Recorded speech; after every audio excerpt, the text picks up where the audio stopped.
इकरा हसन का बिहार विधानसभा चुनाव 2025 पर बयान। असदुद्दीन ओवैसी और एमीन के समर्थन में अप्रत्यक्ष अपील। अस्सलाम वालेकुम। आपका प्रश्न। इकरा हसन, जिन्हें कभी कभी इकरा हसन चौधरी के नाम से भी जाना जाता है, कि बिहार विधानसभा चुनाव 2025 से जुड़े बयान और उनके समर्थन के बारे में है। इकरा हसन समाजवादी पार्टी (SP) की सांसद हैं, जो कैराना लोकसभा सीट से चुनी गई हैं। वे एक युवा, शिक्षित और मुखर नेता के रूप में जानी जाती हैं, जिन्होंने हाल ही में बिहार चुनावों के संदर्भ में एक महत्वपूर्ण बयान दिया है। यह बयान मुख्य रूप से ऑल इंडिया मजलिस-ए-इत्तेहादुल मुस्लिमीन (एमीन) और उसके नेता असदुद्दीन ओवैसी के पक्ष में माना जा रहा है। हालांकि उन्होंने नाम लेकर समर्थन नहीं किया। इकरा हसन का जन्म उत्तर प्रदेश के शाहजहांपुर जिले में एक शिक्षित मुस्लिम परिवार में हुआ। वे अम्मू मुनीर हसन की बेटी हैं,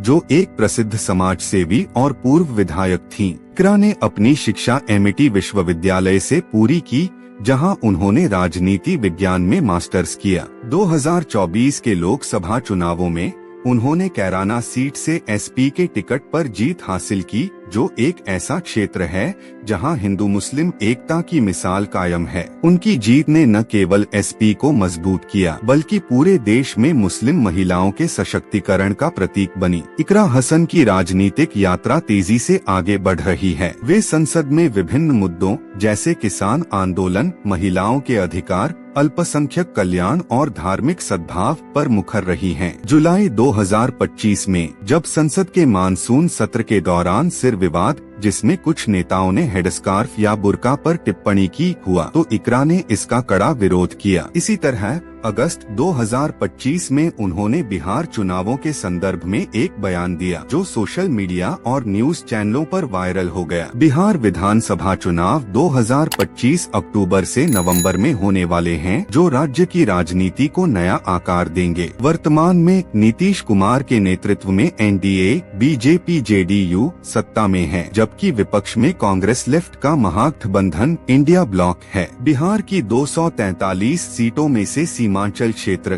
किशनगंज, पूर्णिया, अररिया, कटिहार की लगभग 24 सीटें मुस्लिम बहुल हैं, जहां वोटिंग पैटर्न चुनाव तय करता है। 2020 के चुनावों में एमीन ने सीमांचल में 5 सीटें जीती, लेकिन 2022 में 4 विधायक RJD में चले गए। अब 2025 में असदुद्दीन ओवैसी एमीन को फिर से मजबूत करने की कोशिश कर रहे हैं। उन्होंने RJD को 6 सीटों का प्रस्ताव दिया है, लेकिन लालू तेजस्वी ने ठंडा रिस्पॉन्स दिया। ओवैसी ने कहा, हम BJP को हराने के लिए तैयार हैं, लेकिन अगर गठबंधन न हुआ तो तीसरा मोर्चा बनाएंगे। इस संदर्भ में इकरा हसन का बयान आया, जो SP की ओर से एमीन को अप्रत्यक्ष समर्थन के रूप में देखा जा रहा है। SP और एमीन के बीच वैचारिक समानता है। दोनों अल्पसंख्यक अधिकारों, सामाजिक न्याय और विरोधी मोर्चे पर जोर देते हैं। इकरा हसन का बयान 27 सितंबर 2025 को एक वीडियो संदेश और इंटरव्यू के माध्यम से आया, जो YouTube शॉर्ट्स और Facebook पर वायरल हुआ। उन्होंने बिना नाम लिए कहा, बिहार के भाइयों और बहनों,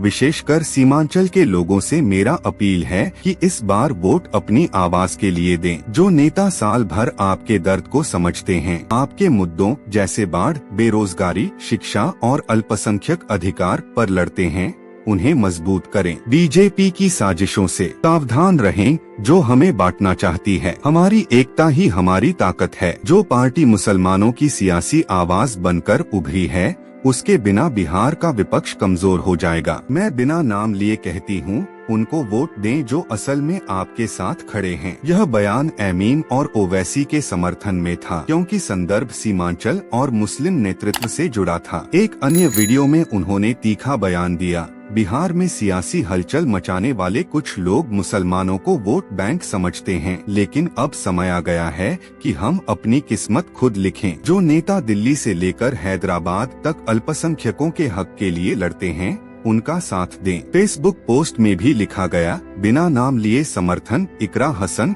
यह अप्रत्यक्ष समर्थन इसलिए महत्वपूर्ण है क्योंकि एसपी आरजेडी के साथ इंडिया ब्लॉक में है, लेकिन इकरा ने व्यक्तिगत स्तर पर एमीन को बढ़ावा दिया। इकरा का बयान स्पष्ट रूप से असदुद्दीन ओवैसी के समर्थन में था। ओवैसी एमीन के अध्यक्ष हैं और हैदराबाद से सांसद। वे बिहार में सीमांचल को उपेक्षित क्षेत्र बताते हैं, जहां बाढ़, गरीबी और स्पेशल इंटेंसिव रिव्यू जैसी समस्याएं हैं। ओवैसी ने हाल ही में किशनगंज में रैली की, जहां कहा, हम लालू जी को पत्र लिख चुके हैं, अगर 6 सीटें मिलें तो गठबंधन करेंगे, वरना जनता फैसला करेगी। इकरा और ओवैसी के बीच समानता, दोनों युवा शिक्षित मुस्लिम नेता हैं जो बीजेपी की घुसपैठिया राजनीति का विरोध करते हैं। इकरा ने कहा कि ओवैसी जैसे नेता मोहब्बत की दुकान चलाते हैं, न कि नफरत की। यह समर्थन एमीन को बिहार में मजबूत करने का प्रयास है, खासकर जब आरजेडी ने ठंडा रुख अपनाया। इकरा के बयान ने बिहार की राजनीति में हलचल मचा दी। आरजेडी ने इसे व्यक्तिगत राय बताया, लेकिन कांग्रेस के अल्पसंख्यक नेता उमैर खान ने कहा,